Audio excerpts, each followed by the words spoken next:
which means they can float for long periods at a time. Okay? And so if someone sneezes, these can stay airborne for a couple minutes. So when you walk through wherever that person sneezes, you can then pick up their pathogens. Okay? This is why it's important to cover your mouth. Okay? I always give people dirty looks. I get really mad when people don't cover their mouth because I know this. Most people don't. Okay? Cover your mouth, especially in an area. And if you don't want to use your hands, which is understandable, do this. This is actually a lot better, okay? Because you're not going to then put it on your hands and then wipe it on something and then transmit it still, okay? Doing it here is the best way.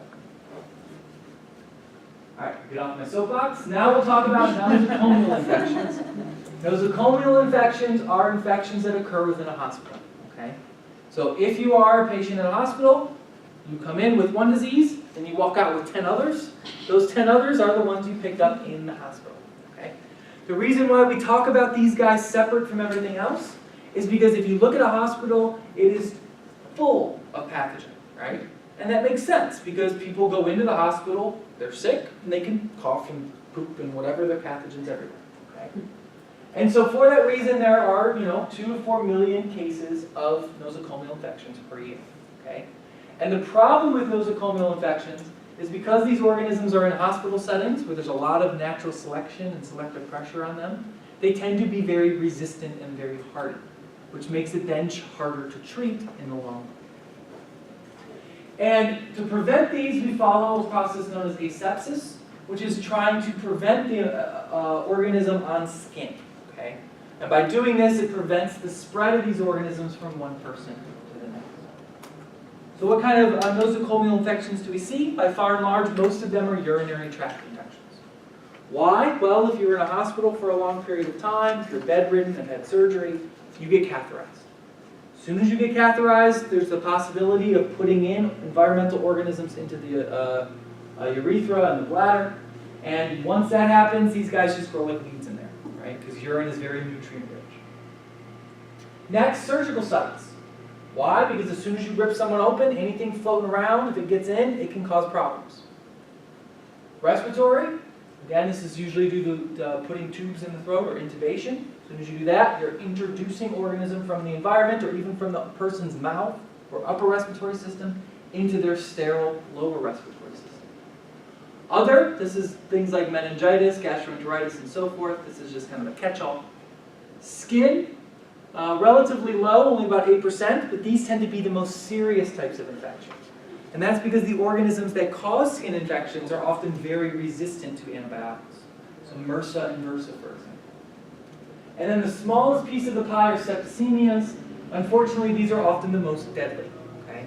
These are things like staph infections. So these are organisms that get in during surgery or during needle injections and so forth. And this can cause a widespread infection throughout the bloodstream, and this often can cause death. So how exactly do we prevent this? Okay? Well, one kind of relatively easy way to prevent this is to follow something called the universal precautions. And the universal precautions basically state that everything you come into contact with in a hospital should be treated as it is super infectious. So treat everything as being infectious and follow the protocols established in your hospital for dealing with infectious materials. If you follow the rules, chances are these nosocomial infections would be few and far between. But unfortunately, when you're dealing with a lot of people that are under a lot of pressure, they have to work long hours, sometimes things slip through the cracks. Okay? One of the biggest problems that occurs in hospitals is something as simple as hand washing between patients. In some hospitals, hand washing rates are like 50%. That's disgusting, right? They're going from someone that has C. diff and then to another person that's relatively healthy and not washing their hands. Very easy to transmit those types of diseases. And luckily for you guys, most of the time it's not the nurses that are doing this. It is the doctors. And that's because doctors go from patient to patient in minutes, right? So they don't think about it, and unfortunately, a lot of diseases get spread that way. All right. So how do we actually determine the organism that causes the disease? Okay? We've already talked a little bit about this in chapter 4, using Koch's method. And this is where we can use a systematic scientific approach to determine what organism is causing what disease. Okay? Once we figure this out, we've now discovered what we call the etiological agent. The etiological agent is the organism that is causing that disease in the population. Now, this seems like something that would be really easy to figure out, but it's actually relatively difficult, okay? Especially if you're dealing with a very virulent pathogen that is early in infection cycle. And that's because if you're dealing with a bacteria, a lot of times it's not that hard because you can just follow Koch's method. But if you're dealing with things like viruses and some parasites that don't grow well in the laboratory, it can be very, very, very difficult to figure out what organism is actually causing the disease. So just to refresh your memory about Koch's methods, this is where we isolate the causative organism, what we suspect to be the causative organism. We then reinfect a healthy animal or individual, look to see if they get the same signs and symptoms. If they do, we then re-isolate the organism from that second infected animal, and then we compare and contrast it to the initial organism. If it is the same and it causes the same symptoms, congratulations, you just determined the organism that causes that disease. So here's just a nice little cartoon diagram explaining Koch's methods. So here what we would do is isolate the organism from our patient. We would then do a bunch of biochemical tests on it to get an idea of what it is, or kind of what its characteristics are. We then would take that organism, inject it into a mouse, look to see if the mouse got the same type of disease. If it does, we re-isolate the organism, and then do the same biochemical tests. If these tests look the same as these tests, bing, bang, boom, that's the organism that caused the disease. Now, what can we do with all of this information that we learned about? Okay? Well, what you can do with this is something called epidemiology. And epidemiology is where we take all the information we've talked about thus far, and we apply it to a disease that is occurring within a population. And from that, we can then determine how that disease is being spread, to whom it's being spread, and how we could potentially prevent that disease from being spread. Okay? So epidemiology is essentially the study of the frequency and distribution of diseases. And this requires you to know not only microbiology, but anatomy, physiology, immunology, medicine, psychology, sociology, ecology, and statistics. But by far and large, it's statistics. Okay? It's a lot of math, a lot of numbers, trying to understand where things go and how. So study of the occurrence of disease, the when, the where, and the how is this organism transmitted. You may say, who gives a shit? Well, if we understand these things, we can then prevent it. Right? If we know it's spread through sexual intercourse, we give out condoms. I hope that it stops. Right? Or do like the Republicans and champion abstinence, which is stupid. Epidemic. So what is an epidemic? Some definitions. Epidemics, this is where you have a sudden, acute, or rapid outbreak of a disease. Okay? And it usually happens within a relatively large geographical region. And usually that region is a country, okay, because it's easy for us to divide it. So an epidemic would be a rapid increase of a disease, let's say within a couple weeks, in the United States, or in Uganda, or in the United Kingdom. Okay? A pandemic is a rapid increase of disease, but on a global scale. Okay, so all over the globe. Obviously, these are the scariest because it just can go anywhere. Endemic is a chronic occurrence, so low-level occurrence of a disease that happens within a given geographical region. Okay, it's always happening just at very low levels. And then sporadic is where you get random kind of outbreaks all over the place. For an epidemiologist, this is usually the worst one to focus on because it looks random, right? It's hard to figure out exactly where it started and by whom. So these are just some graphical representations. So up at the top, we have an endemic occurrence. This is in a given geographical region, and you can see it's kind of a slow, kind of chronic occurrence of that disease.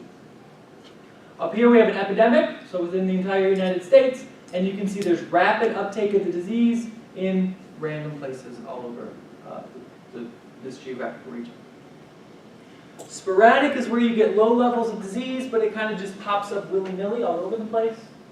And pandemic is when you have an acute outbreak or a rapid outbreak of a disease, but it's global. So why do we do this? Again, we understand, or we try to understand the who, the where, and the when of diseases so that we can potentially prevent the spread of those diseases. Okay? How do epidemiologists come up with this information? Well, one of the best ways to come up with where a disease is and how it's being spread is by looking at the reportable diseases. Reportable diseases are a list of diseases that by law, clinicians have to report to the CDC whenever they have a patient that comes in with those diseases. They don't have to tell them the patient's name or any of the patient's information. They just have to say, I had this male come in at this day with this disease. The CDC then takes this and makes a weekly report called the Morbidity and Mortality Report. And this basically states how many people got sick, which is morbidity, and how many people died, which is mortality, of those reportable diseases. It's a really fun, exciting read. But from this, we can get an idea of where the diseases are occurring, okay, what frequency, and how we maybe should go about preventing that from occurring in the future. You can also figure out about diseases through other less reliable methods. So looking at public record, questionnaires, surveys, hospital records, even cold calling. You can call people and say, oh, I saw you were in the hospital. Did you have this? Did you eat this when you got it? Obviously, these are less reliable because if someone calls you, 2 months after you had food poisoning and says, what did you eat that day? You'll be like, I have no idea, right? Most people don't remember these things. Yes? What happens when, like, a doctor misdiagnoses a patient? Because I was listening to a TED Talk and they were saying how, based on a child's ethnicity, they would say, oh, you definitely don't have this disease. But it turns out that they could. Right. So if it's a misdiagnosis and it's something that is the doctor's aware of, that he made or she made a misdiagnosis, then she or he has to report it to the CDC. However, a lot of diagnoses go unnoticed, right? And so if that's the case, then that's the case. But really, if you think about it though, a doctor, has gone through a lot of training, and hopefully they're going to be right at least most of the time. And so that's going to be your most reliable source, right? But it's never going to be perfect. But if it's something that they realize, they do still have to report it. There's a whole form and paperwork that they have to fill out to make sure that it's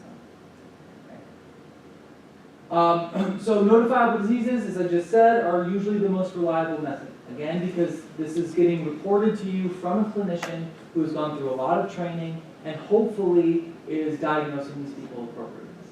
There's always cases where they're wrong, right? We're human, we don't make mistakes. And so if that's the case, sometimes things go unnoticed. But when you look at, all of these notifiable diseases across the country, it's unlikely that, there's a big chunk of them that are misdiagnosed. So you just look at overarching trends, right? If you all of a sudden see that there's now 100 times more chlamydia cases in, Austin, Texas, you go, what the hell's happening in Austin, Texas, right? Let's figure this out, okay? Chances are there's not, 100 times more misdiagnoses. Now, from this information, you can come up with some statistics, both the incidence rate and the prevalence rate. The incidence rate is the amount of infections that are occurring at a given time. So, Austin, Texas, this day had this many cases of chlamydia. And the prevalence rate is how many are occurring over a gradual period of time, or a longer projected period of time, which eventually you can use to kind of estimate what may occur later on in the future. Here are a list of the reportable diseases in the United States. Most of these are either really, really infectious, okay, or are really, really deadly. So we want to know if they're there or not, so we can stop it before it gets serious. So some of the really infectious things like chlamydia, which I've already talked about, 3 million new cases per year. We want to know how many of those are so we can try to stop that infectious agent from spreading. Some of the really deadly guys over here with the hemorrhagic fevers, we've got Ebola, right? Obviously, if someone comes into the clinic with Ebola, CDC wants to know so they can say, okay, quarantine that person, figure out where he came from or she came from, and stop everything from being spread. And then from this information and also experimental procedures within animals and within cells, we can come up with two things, the morbidity and the mortality. The morbidity are the amount of people that get sick from said disease, and the mortality are the amount of people that die from that disease on average. Okay? And each disease has a morbidity and mortality. Okay? Measles, for example, has a morbidity of 100%, which means everyone that comes into contact with it gets sick. Okay? But their mortality of measles is about 1%. Okay? So only about 1% of people, usually very young children, that get measles die from it. Okay? And every disease kind of has this. And it's usually a range, right? Because we can never say for certain that it's always like this. So we tend to talk about it in non-absolutes. And now from this morbidity and mortality and experimental procedures, we can come up with two other numbers known as the ID50 and the LD50.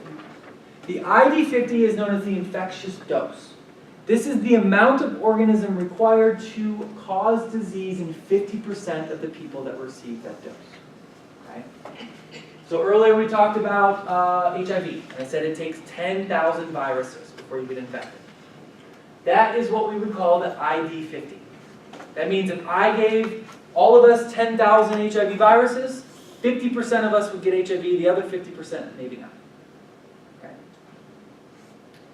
The LD50 is the amount of organism required to cause death in 50% of the population. For most diseases, the LD50 is going to be much, much higher than the ID50. Okay? Because you need much more organism for it to cause that serious of an illness that eventually kills you. However, that's not always true. Ebola, for example, the ID50 and the LD50 are almost identical. If you get Ebola that makes you sick, chances are it's also going to kill you, right? So sometimes the numbers are closer than you would think. All right, and that's it for chapter 13. Any questions? All righty. I'll see you on Thursday.